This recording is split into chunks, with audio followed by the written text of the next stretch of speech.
Hello, everybody. Of course, we're going to try to get everybody on the line as soon as possible. This is, of course, Republicans Married to Independents, co-hosted by me, Merle Rutledge, of course, for Virginia governor for the Republican nomination, and also Donna N, which is my lovely co-host, who, of course, brings in a variety of topics and more throughout the day. As everybody knows, this is our time of relaxing after a long day, so people can actually know what's going on the campaign trail. Also, our views on current events. This is kind of like you get a chance to pop a question at me or Donna Ann or on whatever topic, however you feel. This is not the time frame to be perfect. It's not the time to be uppity and all that other crap. We are out here just like you at home. I want you to be at home relaxing, enjoying yourself, and of course looking at all the different issues that's going on that's pertaining to the real world and how you feel about how America is going, how Virginia is going. She represents out of California and, of course, my side of Virginia. So it's opposite sides of the world. And, of course, I'm waiting for her to get on. But in the meantime, hey, how you doing, Bob Westover and stuff like that?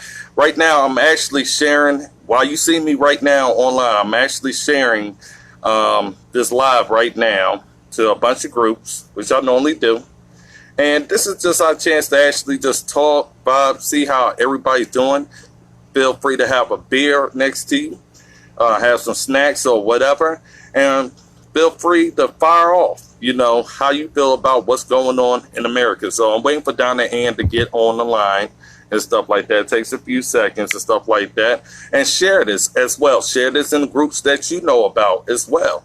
So I want you to make sure everybody is involved, of course, in knowing what's going on in their country and what's going on in the state. So I'm sharing this right now. I always like to get about a couple of groups involved and stuff like that. That's just spontaneous. I'll just, hey, let me just pick whoever I want to pick.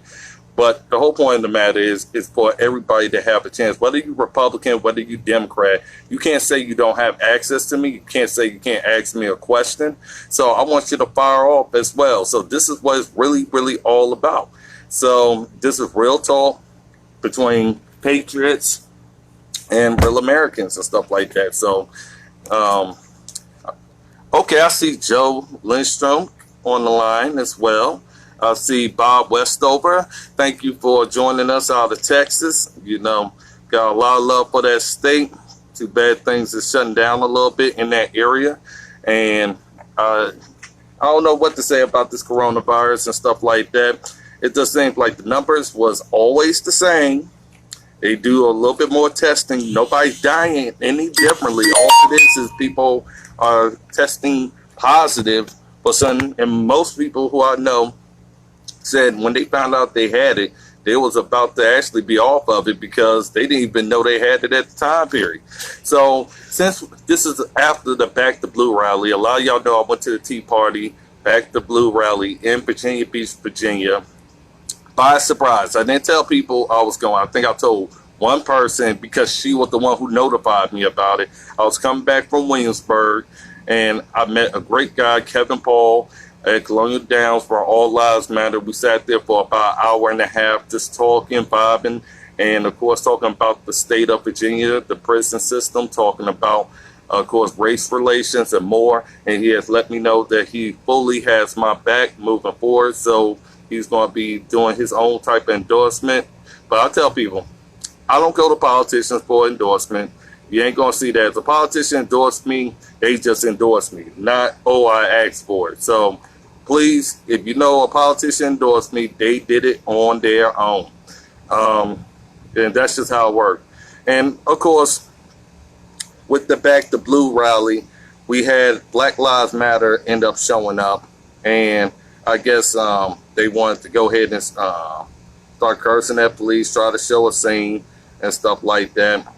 And I'm like, a lot of y'all are not aware of what y'all even marching for. Jerome Bell was there. He spoke before I did. I didn't even know I was going to even speak. And then, of course, Teresa Lengill, who invited me to this rally, she throws me up in there and says, Merle, you know what I'm saying, can you let out a couple of words and stuff like that? And what I do best. I go ahead and try to fire up the crowd because I know what we are getting ourselves into. Donna Ann Hanson has said it's going to take her a little while to get on the line, so we're going to keep the show going. So Donna Ann, just let me know when you're ready to get on the line, and I'm going to go ahead and bring you on. Okay, I see Jay Hughes out of William and Mary, class of 93. It's a pleasure to meet you, Jay Hughes. I'm going to go down the rundown.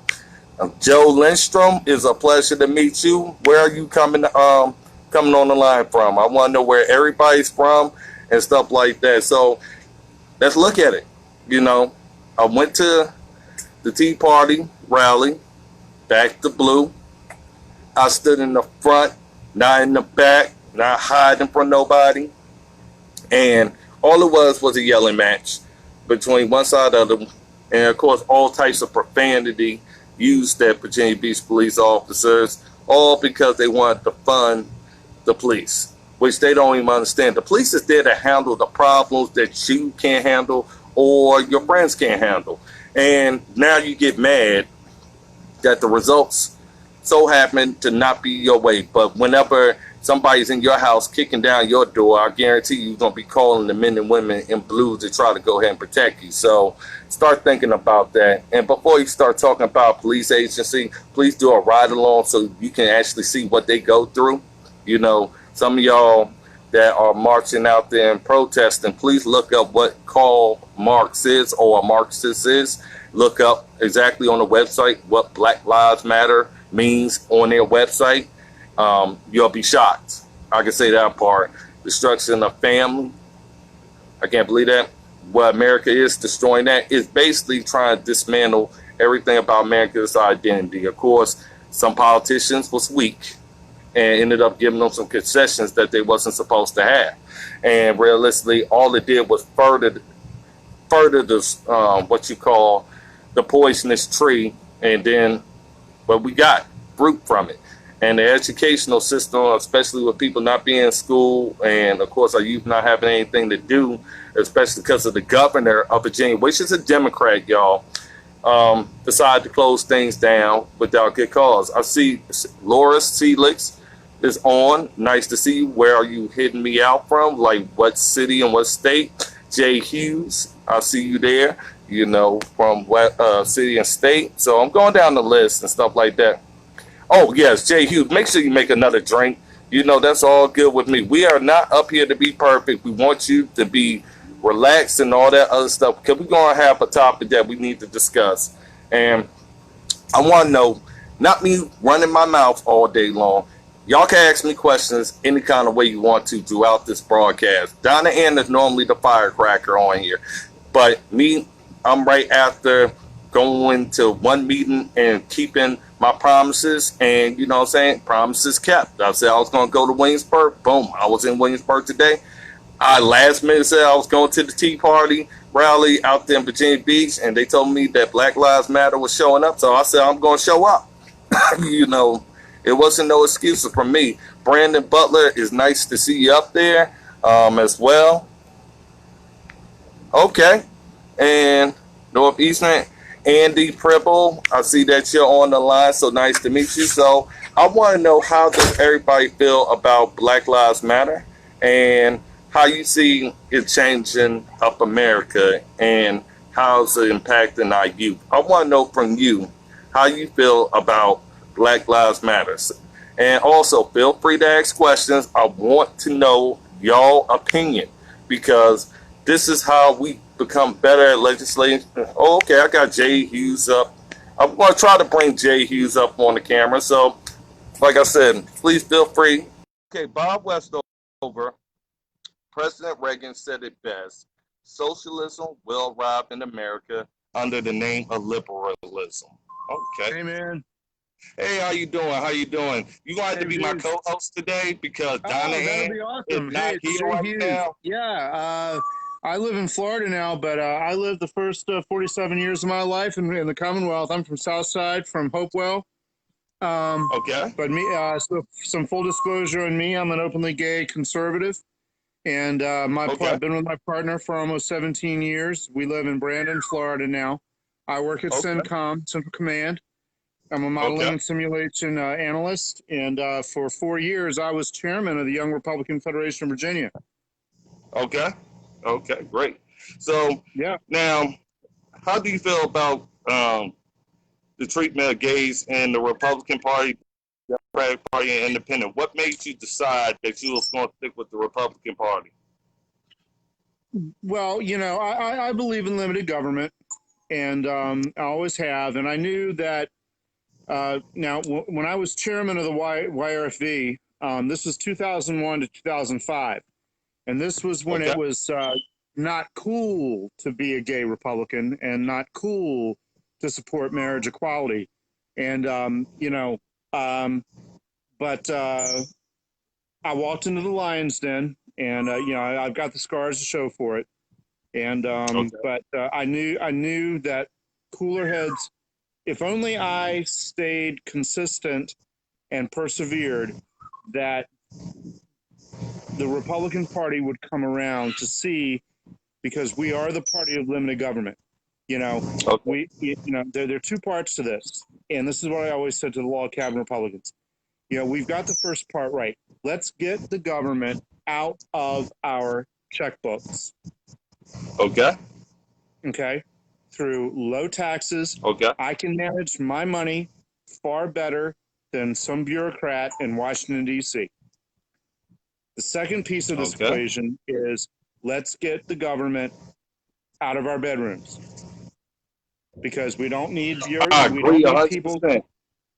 Yeah, I mean, it's just what me and my man do. We're grown men, we're adults, and what we do in the privacy of our bedroom is none of your business.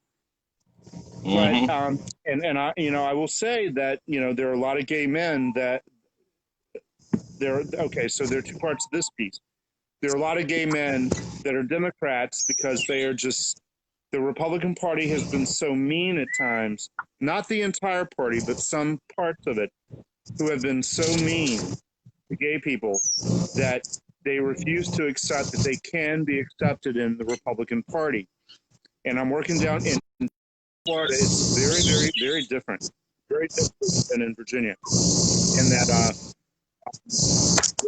all the I don't live in Miami-Dade. I live in Tampa. So if you imagine, Florida being this long state, we're about halfway down on the Gulf side, not on the Atlantic side. And now Wilton Manors and Miami-Dade, that's all very, very, very liberal. But we here, it's, people are very accepting. I mean, even the most biggest, redneck guys are just totally accepting of me and Eddie. And Okay. we own guns, and I grew up hunting and fishing and with my dad in the 80s, because I was born in 1970. And but yeah, so and I took some time off to come down here. But I will tell you that I have recently I've reached out to the Hillsborough County Republican Committee, and Okay. I'm going to be rejoining the party and getting back involved. And so Okay. you That's might, good. I don't know if you know who Peter Joseph Foster is. Do you know him? Um, Not that familiar, so you'll have to tell me and bring me up to Yeah, date. okay. It's all good. It's all good. It's all good. I'm not trying to put you in the spot. I'm gonna have a drink in my sippy because I'm on shift work at CenCom because of the stupid Corona shit. Ooh, ooh. Yeah, I go work. ahead and get your drink going. Oh, I I want to work. say something. I know, right? I know, dude. It's all good. It's Oh, all good. Yeah, yeah, oh, yeah. I hold on. work. Let me give a shout out because you got some extra Okay. viewers here, actually. So you brought some attention, Okay. All right. something. Okay, No, it's we all good. we got Bonnie Burkhardt that's up here.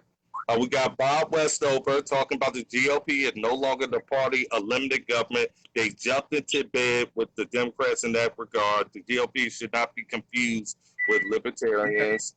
Okay, and we're gonna get to your comment about Andrew Purple. Okay, all right. And Bonnie, who else? It was a Logan, I believe. I want to make sure I give everybody a shout out for Bonita Logan. Okay, my opinion about the LGBT community is like this. We need to treat y'all all normal. You know what I'm saying? Meaning, Y'all follow by the same laws we have to follow by. You know what I'm saying? I don't have nothing against that. It's like the same thing. If you're not interested in a particular person, then that's your business. As long as you don't force somebody to be involved with you, it's like the same rules. It's like a woman going to a bar, they shouldn't be touched on the butt. You know what I'm saying? Without having permission. I believe that. I completely agree with that, man. I totally agree with that. No, and you know, yeah. I don't It's your have show. I don't interrupt you. I apologize. Yeah, but I don't have no problem with what people do in their bedroom. The government should have stayed out their bedroom a long time ago. As far as I'm concerned, I don't think we need to make laws in kind of way differently, because we all got fall by it, regardless of gender or whatever. So, Right. but I do see that Republicans and conservatives, you know, especially the Christian conservatives, they're going to have their opinion. And like I said, this is one of them things where we could meet 70% of the way and everybody have their own beliefs. You know what I'm saying? But don't disrespect somebody because they do things differently or try to hurt them. Because no, that's their like whatever's cool in somebody else's house, that's their rule. If I go to your house, my job is to be respectful. You know what I'm saying? Not to tell you what to do in your house. You know what I'm saying? That's your I completely agree. and, I completely agree. Yeah. And those of us in the gay community, you know, we're not asking for, and I don't want to make this all about being gay because everybody's getting over it, and I love it. I absolutely love it. It's just that, you know, we just want to be left alone, you know? Okay. And I don't think that's unreasonable. I mean, maybe, you know, other people can disagree. And this is the big, you know, I remember, oh, Lord. You know, Merle, I don't know how old you are, but you know, I was involved in Republican politics. And you're what? Almost 40. Almost 40. Almost 40. All right. Well, I'm pushing 50. So, and I'm not gonna get any older after that. But you know, I would often lock horns with Bob Marshall and Dick Black, and you know, yeah, I remember in 2017, you know, I had already moved down here to Tampa, but I was back up in Northern Virginia for some training with my company. And I was in a hotel room in Chantilly in Fairfax, Virginia, on election night, where Bob Marshall got beat by a Danica Rome, or how do you pronounce his or her name, who was a transgender person. And you know, and I'm telling all my Republican friends, I mean, y'all got to get with the program, okay? I mean, Bob Marshall, you know, Virginia's chief homophobe, was just beaten by a transgendered candidate, and y'all just got to get with the program. That this is no longer an issue, and it's working against us. It worked for us in 2006. I was there for the marriage amendment back in 2006. I'm just telling you how old I am. And yeah, but I mean, it's just no longer an issue. People have gotten over it, and y'all got to get over this in the Republican Party. I'm just sorry, you just got to. Yeah, you know? I'm like this. You know, I'm like, some people will, some people don't. I even know Democrats that's really against it. Or I'm like, it really to some is religious views. You know. But I just tell people, and I respect that. Don't wear. Yeah. But I tell people, all people, I don't care whether you're gay or not. Be who you want to be. You know what I'm saying? Because not everybody's going to agree with you. That's the world we live in. People going to find, even with war, you know what I'm saying? Even if you want peace, somebody's going to want war. The major thing to do is make sure your character and how you treat people is exemplified and is seen by everybody as, I love you as a brother and sister no matter who you are. But you don't have to accept me, but I'm going to be fine because that's your cross to bear if you have a problem. That's your issue. That's your extra anxiety or emotion. Yeah, and just to give you an idea, you know, my partner works in animal rescue. He's a licensed veterinary technician, and he works at the animal shelter in Tampa, in downtown Tampa. And we've got you probably can hear, we got 3 tropical birds here. I'm gonna pan around so you can see my pool deck, so you'll be jealous. Okay. Hey, Olga Morrow. I'll see you up here on the line too while he Risa Renee, my wife, is on the line, and we think differently politically. You know what I'm saying? So it's almost entirely the same thing as people think differently about gay relationships or whatever. It's just the fact that, you know, we just know what limits we have to have as far as, you know, how we view things. But the number one thing is making sure you show respect and bringing people to the table. So if I understand, you're running for governor, right? Yeah, governor of Virginia. Yes, I am. Governor of the Commonwealth. Okay. All right. So it's not the state of Virginia, it's Commonwealth. I had to give you some shit. I had to give you some shit there, brother. All right. So here, if you win, and you got a tough fight ahead of you, I'm not gonna shit you. But here's what you must critically defend against, and that is there are two parts in the Virginia Constitution, and right now I would have to look it up, but I can't remember the articles and whatever. But there are two parts of the Virginia Constitution. One is that the Commonwealth can only appropriate funds that are available. Okay, meaning they can't do deficit. The Commonwealth cannot do deficit spending. Now the other part of that is Now the other part of that is the Commonwealth can only budget 2.5 years in advance. Okay. Now California has the same requirement with the no deficit spending, but they do not have the 2.5 year limit to appropriate, which means they can do deficit spending.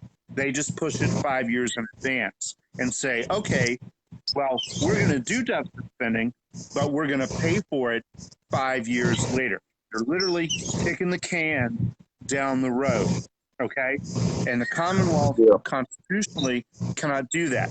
And that's why we have a 4-star, 5-star, whatever credit rating with Moody's and all the bond agencies.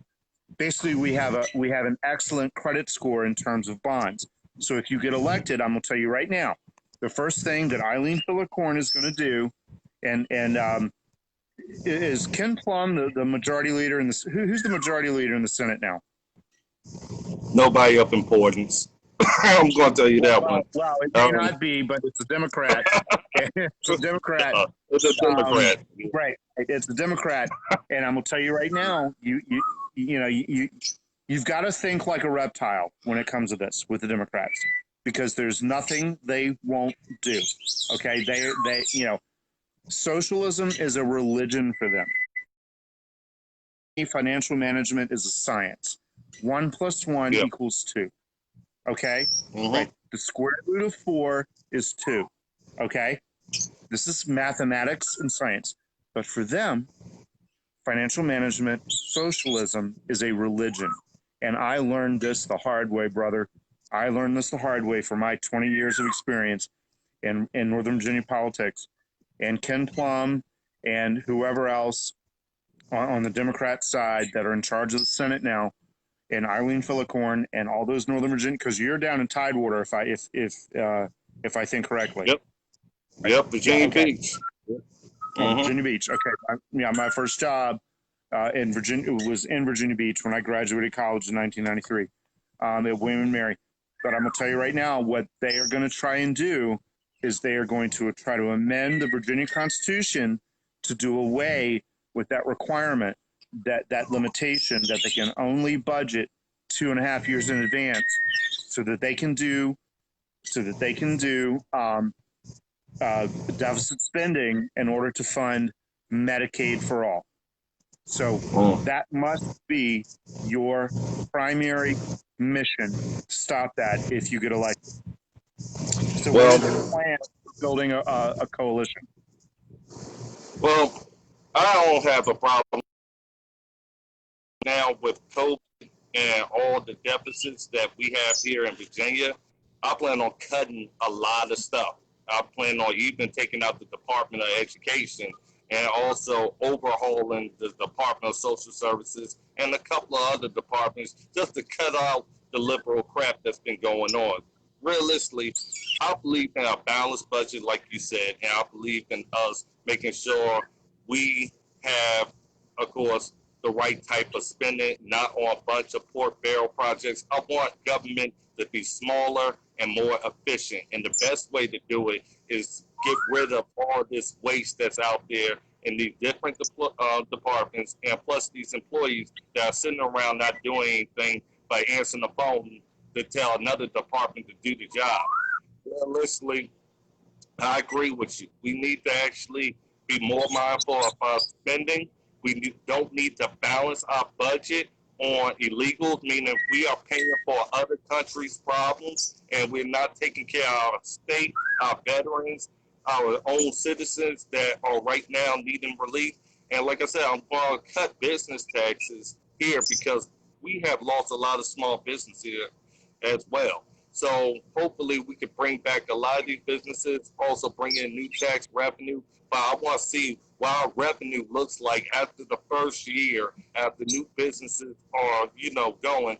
Then we can look back at where priority spending needs to be. But for the first year, we're going to have to do a lot of cuts just to make up for all the that's been done under the press. We had 300 million for a legal set aside, but none of that money was set aside for anything to do with Virginia citizens. So, like I said, we're going to look at the books. We're going to make sure we analyze everything, and everything we spend something on, it's got to be a reason. So yes, I do agree with you that we need to do more oversight, and that's what you're saying.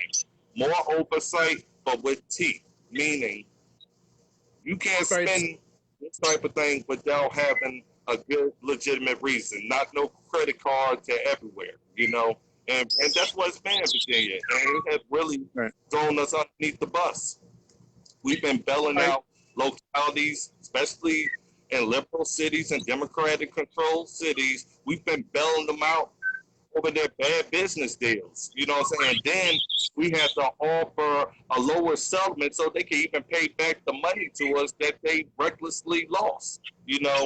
So like I said, we got to do a lot more tighten up the belt, hold these localities, you know, to a standard where they can pay back if they lose, but also at the same time frame they're held and they're held accountable to their electorate, and their constituents. Okay. Because, like in Danville, they paid $2.7 million for a company to be there, and it just booked out of nowhere. It's gone. You know what I'm saying? Then the state is looking for their money back, and then getting pennies on the dollar back. Like I said, if we didn't get involved in some type of deals or helping out without actually having the proper oversight, we probably wouldn't be as far in the mess as we are right now. And that's what is happening. We are paying bad deals off. That's what we are doing. And we shouldn't be that involved in local politics. Yeah, I mean, Virgil Good, or Virgil Good, however you pronounce his name, he did not do a good job down in Danville. I mean, that's, he was a Democrat before he was a Republican, and then he got voted out. And there's all kinds of drama going down in the 5th District and the 6th District. Because I watch, I live in Tampa. I live in Florida now. And there's So you still got all love for kinds. Virginia. But you still got Do love I? for Virginia. You still have love for Virginia because you keep up with the 50s. My family's been in the Commonwealth for 400 years. And I moved down here to Florida to support Central Command, and serve my country in the intelligence community. And I've been to Afghanistan. I've been shot at in Afghanistan, and they may send me back. We don't know. We don't know how it's going to work out. But I will say the money's good. But and my husband likes the money that I make when I'm over there. But but anyway, I love my Commonwealth, and I always like to think that there's a special relationship between the Commonwealth and the state of Florida, because President Jefferson's grandson, Francis Epps, moved to Florida and started the University of Florida. Okay. Yeah. All right. And up in Tallahassee. Yeah, up in Tallahassee. Yeah. Yep. But Okay. yeah, it's nice being down here in Tampa, and we've got a good football team. And something like y'all's football team's going to rename themselves for politically correct reasons. Not sure what your opinion is on that, but I don't get too worked up over names. You know, I think it's a Yeah. manufacturing crisis. But yeah, it's all good. But so, do you have any idea who your competition is going to be for the nomination? Yeah. We got. I'm sorry to say, I hate to call them pieces of trash, but um, let me get started. Justin Fairfax, he's the current lieutenant governor. Hey, Jerome Bell, I see you up there. Jerome Bell is also a second congressional district candidate, and he's also looking at other seats as well, and going bigly. But yeah, here's the competition: Jennifer Foy. We got a lot of identity politics. Jennifer McClellan. Terry McAuliffe said he's going to back off a little bit, so he's not jumping into the race. Um, we got Mark Herring, which is the current Attorney General, and we have Amanda Chase on the Republican side. It's Okay. some Republicans that's basically saying I'm still thinking about it, but they've been letting me and Amanda Chase go at it for quite some time. So I understand why they haven't gotten into the race. They want to see how this go. But for right now, I'm, I'm worried just like so many other Republicans. We are looking at our children right now. And of course, with what's going on with Black Lives Matter, Antifa, and leftist groups, which of course is Right. burning down America and scaring Yeah. families. Yeah. And that's weighs on our decision right now. Right. Do you have a bad? How is it in Florida? And what are your family talking about in Virginia about what's going on with these riots and this movie? Yeah, well, How you feel about my family is basically located in Hopewell, Virginia, which is about 30 minutes south of Richmond. And it? Okay. I'll tell you, I talked with my dad a few days ago and just a few moments ago before I joined your video chat. Okay. And, they are concerned with these riots. I mean, we've got to have law and order. Peaceably assembling to express their political opinions. But the vandalism and the defacement of statues, and I understand that people are pissed off with the monument. I get it. I understand that African American people are irritated that you got Robert E. Lee on Monument Avenue. I dig it. But I don't know if you know who Chris Saxman is, but I was listening to his show earlier today, and apparently the statue of Robert Lee, people Yeah. have urinated on it so much that it stinks of urine. And I just think, what? That's just a poor taste. I mean, seriously, the police don't want to go around it, and it's covered in graffiti and all that. That's just not my kind of law. We Mm-hmm. work out things peaceably. We talk about it.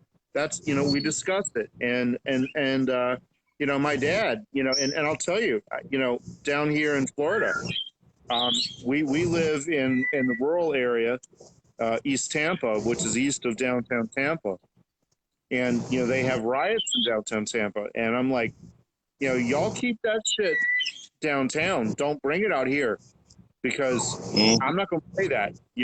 We live out here for a reason. If y'all want to destroy your homes, you want to burn your businesses, that's fine, but don't come crying for my tax dollars when you don't have a job to go to because you burned it down. I'm just saying. Yeah, and I agree with you completely. I think they left business owners out to dry. I think they threw police underneath the rug completely and handcuffed them from doing their job. And realistically, the groups that are doing the rioting and looting do not have a game plan. But then we start seeing it more and more unfold throughout America. And Yeah. then, of course, finding out about this Marxist stuff Yeah. and seeing what's going on with that. And we're like, this is like a new world order. This is what it's looking like. They're trying to take over. And I'm like, Democrats is jumping in the bed with the enemy.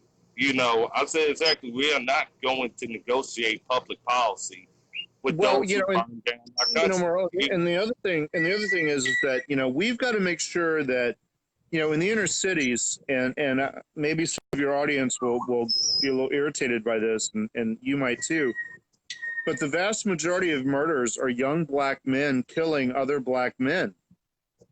Mm-hmm. We know it in Chicago. Nobody's ignoring that part, and trust me, I hold my side or any side accountable because I want to see the best in people, not see us honoring the worst in people, and that's happening. Yeah, and the other part of it is we need to make sure that we're educating our young people about their body, so that they understand. There's a reason why we're one of the few animals on this planet. We have a dog. We have a female dog that my partner brought back from his shelter, and she goes into season. And it's like, as humans, we don't go into season. We're not like dogs and cats. A glass of wine, a little music, a little touch of feeling, and bingo. We're ready to rock and roll. In terms of in the bedroom, and we've got to educate our young people that when you're 16 years old, and if you get, if you impregnate a girl, or if you're a girl and you get impregnated, you're good, or if you have sex, you're gonna get pregnant.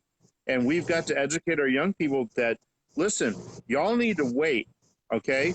And this, and this is what I, when we lived in Northern Virginia, and my partner worked at a veterinary,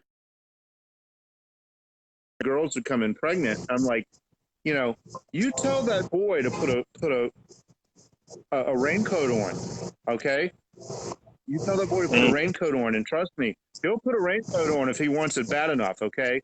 Because you're 19 years old, and you have no business being pregnant, because you ain't got the job skills, and you ain't got the education, and you don't have the psychological ability to raise a baby, okay? And I'm going to be paying for it.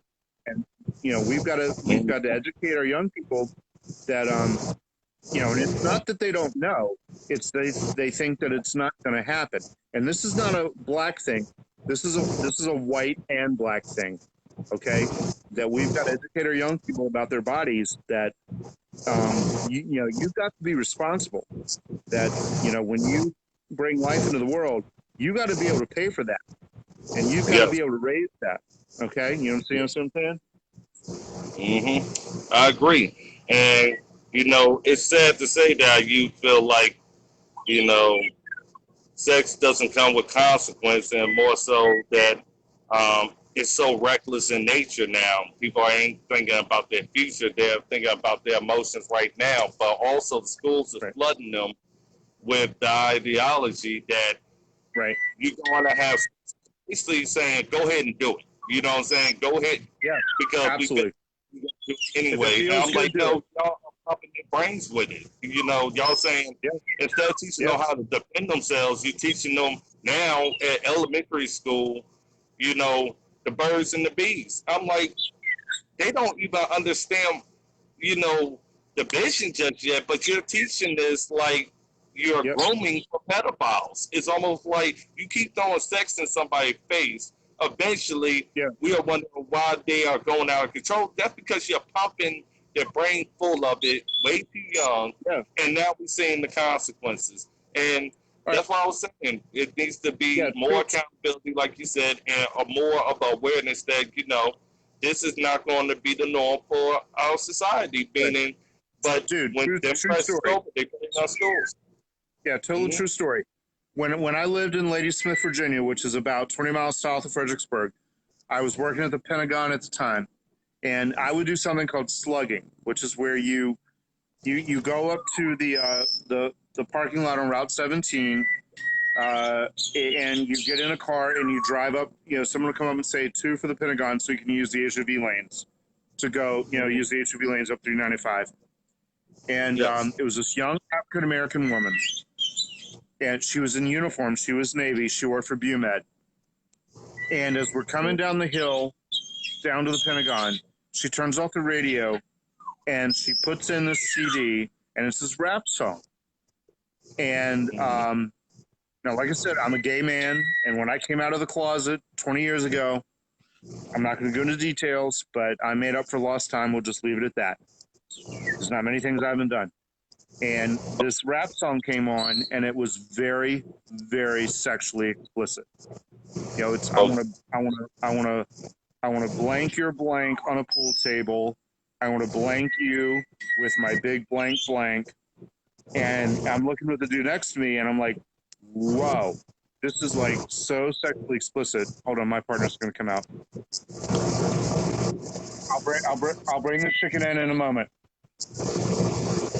I'll bring the chicken in. I'm on a vid chat with a political person. Sorry about that. But you know, no problem. Yeah, sorry about that. That was the supreme. Yeah, command. my wife is doing the same thing with me. Yeah, we've been together almost 17 years, so I got to do it. So I'm gonna leave in about a minute or so. But anyway, my point being is that, you know, when you are constantly bombarded with audio and visual pornography, you know, it doesn't surprise me that people are gonna, you know, engage in this behavior. I mean, you're overstimulated, and you know, and that's something that we need to have a discussion about, as you know, about getting the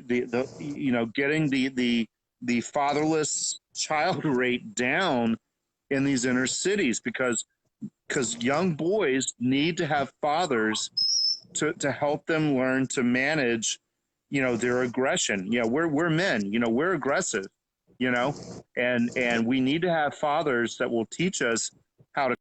In the transgender community, when these women, when they undergo this transformation to transition, and this gets me in a lot of trouble. Oh, I'm going to be in so much trouble for this. But when they transition masculine, they jack themselves up on testosterone so that they can grow a beard bigger than mine and have a chest, you know, hairier than mine. And that they get super aggressive because they've never had they've never had the conditioning that you and I have had to manage our aggression as a result of testosterone, and they're very aggressive, and they start fights, and it's crazy. But yeah. So. Well, I understand that part, and realistically, I wish the world was a little bit different and brought up during our time. You know, we was taught all of this, you know, and we also had the backup and those continuously mentoring us. Now they're being mentored by their peers more than they are being mentored by their parents and their grandparents, and that's really been problematic throughout this whole situation. Hey, Vicky Harris, and I see my wife is on the line. But realistically, you know, it's just like it's a different world we live in. You know, even if we try to deny it, they got a cell phone, they can go ahead and Google whatever and see whatever. And this is the world we live in now. You know, I know what you're saying. You're saying exactly what people need to start paying more attention to. And that's what I hope to actually start doing while I'm on this campaign trail, being that coach for Virginia, but also being that extra leader that a lot of people don't have when it comes down to doing the right thing, you know. And I hope this resonates, because what you're saying is true. Right. And then, hey, dude, I'm getting the evil eye out of the sliding glass door.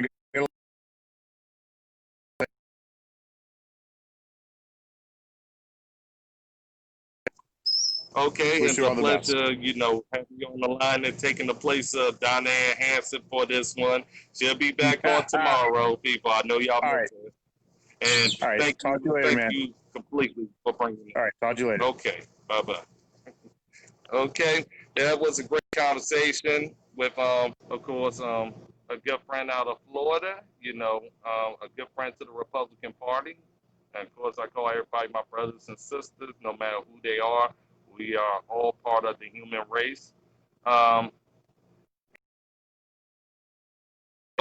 Vicki Harris, it's nice to see you on the line. Bob Westover, I think we brought up the statue part, so I hope we answered that part. Ian Ellsworth, thank you for giving us more information on the Black Lives Matter and Antifa movement and more and what they are about. And of course, for the audience, make sure you pay attention to what Ian Ellsworth is saying, because he's honestly bringing you up to date about what's going on in their mentality. So, as far as everybody, this is Merle Rutledge, Republicans Married to Independents, signing off. Y'all have yourself a great day. I'm going to have a watch party of all the things that happened today so everybody can catch up a little bit. And Donna Ann Hanson, I'll see you tomorrow, my great co-host. And this is Republicans Married to Independents. And thanks everybody for tuning in.